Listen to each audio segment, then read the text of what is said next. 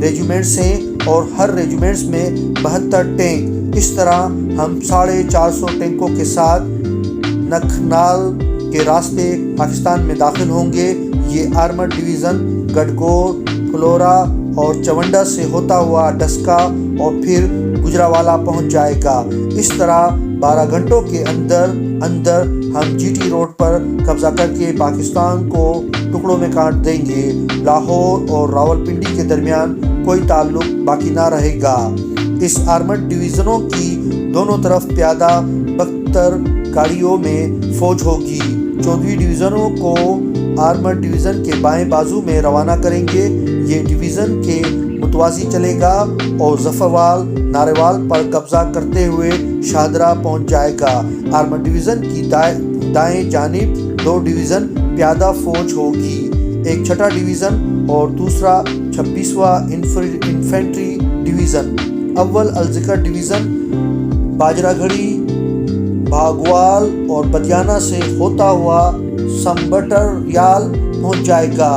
26واں infantry division Sialkot پر جنوب سے حملہ آور ہوگا اور اسے رونتا ہوا سمبٹریال پہنچ جائے گا۔ یہاں سے دونوں ڈویژن وزیر آباد کا رخ کریں گے۔